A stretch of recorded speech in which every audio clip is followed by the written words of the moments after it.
आज हम पढ़ेंगे प्रेमचंद के फटे जूते। बच्चों, मैंने 2 वीडियो में, एक में प्रेमचंद के फटे जूते पाठ के लेखक हरिशंकर परसाई का परिचय बताया था आपको। हरिशंकर परसाई का जीवन परिचय, उनकी रचनाएं। तो आज हम इसमें पाठ का विस्तारपूर्वक अध्ययन करेंगे। प्रेमचंद का एक चित्र मेरे सामने है। पत्नी के साथ फ़ोटो खिंचा रहे हैं। सिर पर किसी मोटे कपड़े की टोपी, कुर्ता और धोती पहने हैं। कनपट्टी चिपकी है और गालों की हड्डियाँ उभर आई हैं, पर घनी मूछें चेहरे को भरा भरा बताती हैं। इन 3 पंक्तियों में लेखक ने प्रेमचंद के व्यक्तित्व को, उनकी शारीरिक संरचना के बारे में बताया है कि वो किस तरह के दिखते हैं, उन्होंने क्या पहना है। उन्होंने मोटे कपड़े की टोपी पहनी हुई है, कुर्ता पहना हुआ है, धोती पहनी हुई है और उनकी कनपटी यानी जो कान के पास का जो हिस्सा है और गालों के नीचे का हिस्सा वो चिपका हुआ है। गालों की हड्डियाँ उभरी हुई हैं और मूँछों के कारण, घनी गहरी मूँछों के कारण उनका चेहरा भरा भरा दिखता है। पाँव में कैनवस के जूते हैं जिनके बंद बेतरतीब बंधे हैं। लापरवाही से उपयोग करने पर बंद के सिरों पर की लोहे की पतरी निकल जाती है। उन्होंने कैनवस के जूते पहने हुए हैं पैरों में, और जो जूते जब हम बांधते हैं तो उनके जो छेद होते हैं जूते बांधने के लिए, तो उसमें एक लोहे की गोल गोल डंडी लगाई होती है छेदों में। तो वो कवि कहता है वो पतरी उस है, लेखक कहता है कि वो निकली हुई है और छेदों में बंद डालने में परेशानी हो रही है। तब बंद कैसे भी कस लिए जाते हैं, और जब वो पतरी निकली हुई है तो इसके कारण उन जूतों में फीते डालने में परेशानी होती है। तो जैसे भी उनके डलते हैं, प्रेमचंद ने उनको जूतों को बांध रखा है। दाहिने पाँव का जूता ठीक है, मगर बाएं पाँव में एक बड़ा छेद हो गया है जिसमें से उंगली बाहर निकली हुई है। उनके जूते वैसे ठीक है, लेकिन बाएं पैर के जूते में थोड़ा सा छेद हो गया है और जिससे वो उंगली निकली हुई है। मेरी दृष्टि इस जूते पर अटक गई है। सोचता हूँ फ़ोटो खिंचवाने की अगर यह पोशाक है तो पहनने की कैसी होगी। नहीं, इस आदमी की अलग अलग पोशाकें नहीं होंगी। इसमें पोशाकें बदलने का गुण नहीं है। यह जैसा है वैसा ही खिंच जाता है। लेखक कहता है कि अगर ये मुंशी प्रेमचंद की फ़ोटो खिंचवाने की पोशाक है तो आम जीवन में रोज़ वो कैसे पहनते होंगे। लेकिन अचानक से फिर लेखक ये सोचता है कि नहीं, मुझे लगता है ये इंसान पोशाकें बदलने का गुण नहीं रखता है, अर्थात ये दिखावे में विश्वास नहीं रखता है। जैसा ये अंदर से है वैसा ही ये सबको दिखाना चाहता है। मैं चेहरे की तरफ देखता हूँ। क्या तुम्हें मालूम है मेरे साहित्यिक पुरखे भी कि तुम्हारा जूता फट गया है और उंगली बाहर दिख रही है। क्या तुम्हें इसका जरा भी एहसास नहीं, जरा लज्जा, संकोच या झेप नहीं है? क्या तुम इतना भी नहीं जानते कि धोती को थोड़ा नीचे खींच लेने से उंगली ढक सकती है? मगर फिर भी तुम्हारे चेहरे पर बड़ी बेपरवाही, बड़ा विश्वास है। फोटोग्राफर ने जब रेडी प्लीज़ कहा होगा तब वह परंपरा के अनुसार तुमने मुस्कान लाने की कोशिश की होगी। दर्द के गहरे कुएं में के तल में कहीं पड़ी मुस्कान को धीरे धीरे खींचकर ऊपर निकाल रहे होंगे कि बीच में ही क्लिक करके फोटोग्राफर ने थैंक यू कहकर कह दिया होगा। विचित्र है, यह अधूरी मुस्कान नहीं है, इसमें उपहास है, व्यंग है। लेखक कहता है कि जब फ़ोटो खिंचवाने के लिए वो तैयार होकर बैठा होगा तो ज़रूर फोटोग्राफर ने रेडी प्लीज़ कहा होगा और उन्होंने मुंशी प्रेमचंद ने एक हल्की सी मुस्कान लाने की कोशिश की होगी, और जो उनके जूते फटे हुए हैं उस जो दर्द है उसका कि अपमानित महसूस कर रहे होंगे, तो उन्होंने जैसे ही उस दर्द को छुपाकर मुस्कान लाने की चेहरे पर कोशिश की होगी, इतने में ही जो फोटोग्राफ़र है उसने क्लिक कर दिया होगा और थैंक यू कहकर ओके कर दिया होगा। तो लेखक यही बात कह रहा है कि कैसे उनकी ये अधूरी मुस्कान है ही नहीं, बल्कि एक उपहास है, एक मजाक है और एक ये व्यंग है। यह कैसा आदमी है जो खुद तो फटे जूते पहनकर फ़ोटो खिंचवा ही रहा है पर किसी पर हंस भी रहा है। फिर लेखक ने उसकी फ़ोटो को देखा कि खुद तो ऐसे कपड़े पहने हुए हैं, जूते फटे हुए हैं, लेकिन चेहरे पर फिर भी उनके एक छोटी सी मुस्कान है। फ़ोटो खिंचाना था तो जूते पहन लेते या न खिंचवाते। फ़ोटो न खिंचवाने में क्या बिगड़ता था? सारी शायद पत्नी का आग्रह रहा हो और तुम चल अच्छा भाई कहकर बैठ गए होंगे। लेखक कहता है कि यदि फ़ोटो खिंचवानी थी तो अच्छे कपड़े पहन लेते। फिर अचानक से लेखक को लगता है कि शायद प्रेमचंद की पत्नी ने उनको रिक्वेस्ट की होगी, आग्रह किया होगा, जिद की होगी और वो जैसे थे वैसे ही फ़ोटो खिंचवाने के लिए बैठ गए होंगे। मगर यह कितनी बड़ी ट्रेजेडी है कि आदमी के पास फ़ोटो खिंचवाने का भी जूता न हो। मैं तुम्हारी यह फ़ोटो देखते देखते तुम्हारे क्लेश को अपने अंदर महसूस करके जैसे रो पड़ना चाहता हूँ, मगर तुम्हारी आंखों का यह तीखा दर्द भरा व्यंग मुझे एकदम रोक देता है। तुम फ़ोटो का महत्व ही नहीं समझते होते तो किसी से फ़ोटो खिंचवाने के लिए जूते मांग लेते। लोग तो मांग के कोट से वर दिखाई देते हैं और मांगे की मोटर से बारात निकालते हैं। फ़ोटो खिंचवाने के लिए तो बीवी तक भी मांग ली जाती है। तुमसे जूते ही नहीं मांगे बनते। तुम फ़ोटो का महत्व ही नहीं जानते। लोग तो इत्र चुपड़कर फ़ोटो खिंचवाते हैं जिससे फ़ोटो में खुशबू आ जाए। गंदे से गंदा आदमी की फ़ोटो भी खुशबू देती है। लेखक कहता है कि शायद जो प्रेमचंद जी हैं वो फ़ोटो के महत्व को नहीं जानते, क्योंकि यदि वो फ़ोटो के महत्व को जानते तो शायद वे फ़ोटो खिंचवाने के लिए अच्छे कपड़े पहन लेते। क्योंकि आजकल लोग जो हैं वो दूसरों के कोट वगैरह भी मांग लेते हैं। कोई ऐसा दूल्हा दिखाई देता है जिसका अच्छा कोट होता है तो वो कोट भी मांग लेते हैं। यहाँ तक कि वो दूसरों की पत्नी तक भी मांग लेते हैं फ़ोटो खिंचवाने के लिए, ताकि उनकी फ़ोटो अच्छी आए। टोपी 8 आने की में मिल जाती है और जूते उस ज़माने में 5 रुपए से कम क्या मिलते होंगे।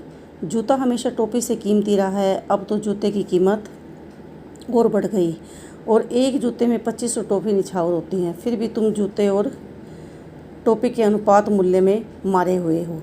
यह विडंबना मुझे इतनी तीव्रता से पहले कभी नहीं चुभी जितनी आज चुभी है। जब भी मैं तुम्हारा फटा जूता देख रहा हूँ।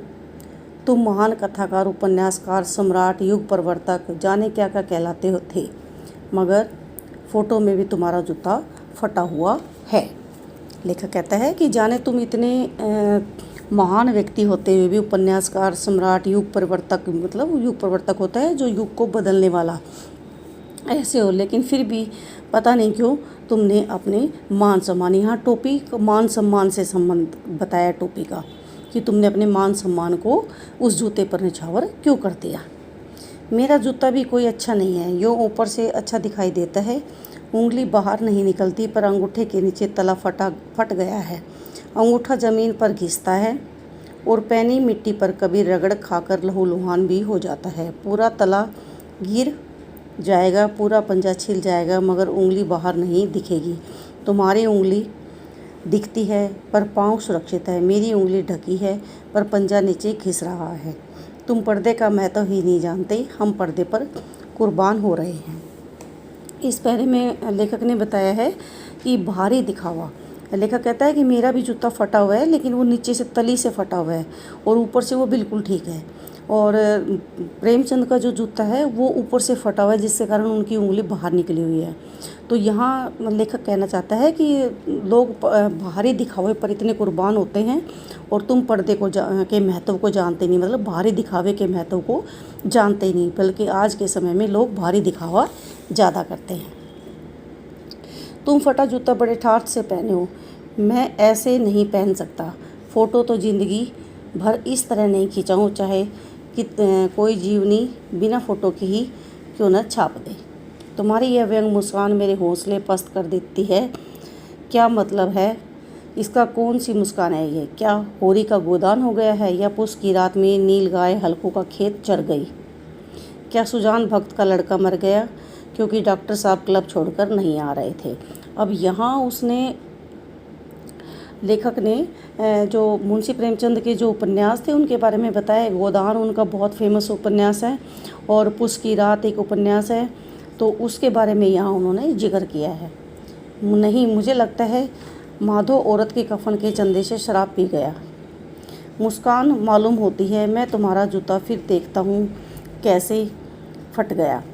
मेरी जनता के लेखक, क्या तुम बहुत चक्कर काटते हो? क्या बनिए के तकादे से बचने के लिए 2 मील चक्कर लगाकर घर लौटते रहे हो? चक्कर लगाने से जूता फटता नहीं है, घिस जाता है। घुमन दास का जूता भी फतेहपुर सिकरी जाने आने में घिस गया था, उसे बड़ा पछतावा हो। उसने कहा, आवत जात पहिया घिस गई, बिसर गयो हरिराम। अब यहाँ पर एक फुम्मन दास की ही एक कहानी है, जो फतेहपुर सिकरी बार बार में राजा से मिलने के लिए जाता था और उसके जाने आने में उसका जूता घस गया था। तो उसने वहाँ जाने आने में परेशान होने के बाद उसने कहा था कि आवत जावत, आते जाते, पहिया मतलब पैर घिस गए हैं, आते जाते बिसर गया हरि नाम, और भगवान का नाम भी मैं भूल गया हूँ।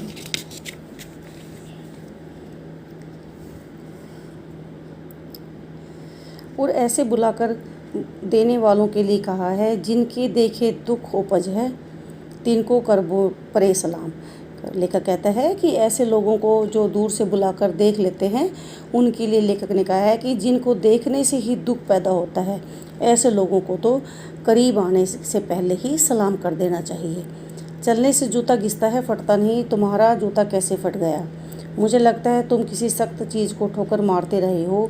कोई चीज़ जो परत पर परत सदियों से जम गई है, उसे शायद तुमने ठोकर मारकर अपना जूता फाड़ लिया। कोई टीला जो रास्ते में खड़ा हो गया है, उसे तुमने अपना जूता आजमाया। लेखक यहाँ कहता है, ये टीला शब्द जो है, ये मार्ग में आने वाली जीवन में मार्ग में आने वाली जीवन के में आने वाली कठिनाइयों के बारे में बताया है कि ज़रूर तुमने जीवन में आने वाली कठिनाइयों को महसूस किया है, सहा है। लेकिन कुछ लोग ऐसे भी होते हैं जो जीवन में आने वाली कठिनाइयों को एक तरफ रखकर आराम की ज़िंदगी, दिखावे की ज़िंदगी जीते हैं।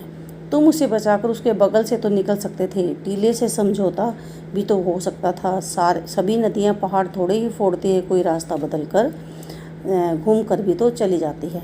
लेखक यहाँ कहता है कि यदि तुम्हारे जीवन में कोई परेशानी थी, तो तुम उन परेशानियों से समझौता भी तो कर सकते थे, क्योंकि सभी नदियाँ तो ऐसी नहीं हैं जो पहाड़ को तोड़कर अपना रास्ता बनाती। कुछ ऐसी भी नदियाँ होती हैं ज़िंदगी में, ऐसी भी परेशानियाँ होती हैं जिनके आने पर हमें ज़िंदगी के रास्ते को बदल लेना चाहिए।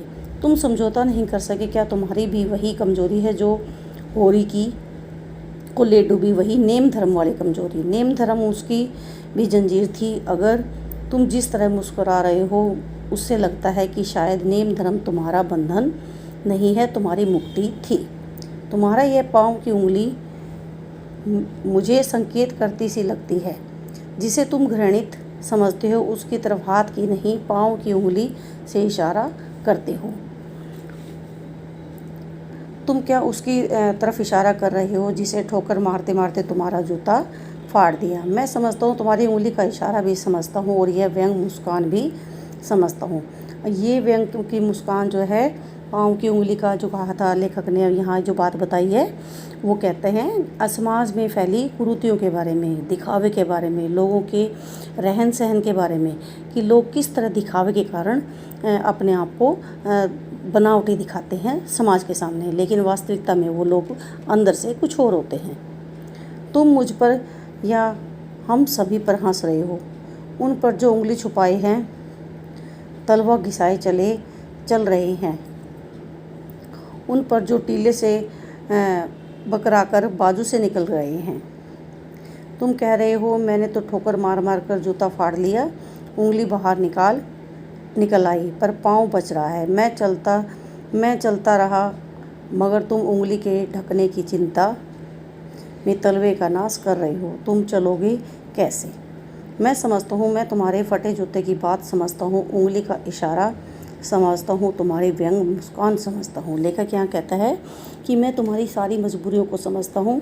कि लेखक को वास्तव में ज्ञान हो गया कि मुंशी प्रेमचंद जो थे वो दिखावे में विश्वास नहीं करते थे। आज वर्तमान में लोग दिखावे में विश्वास करते हैं, मार्ग में आने वाली कठिनाइयों से घबरा जाते हैं और हताश हो जाते हैं। लेकिन जो प्रेमचंद जी थे वो आने वाली मार्ग में आने वाली समस्याओं से घबराते नहीं थे, बल्कि वो तो एक युग परिवर्तक थे जो दिखावे में विश्वास न करके, बनावटी बातों में विश्वास न करके सच्चाई और यथार्थ में विश्वास रखते थे। धन्यवाद।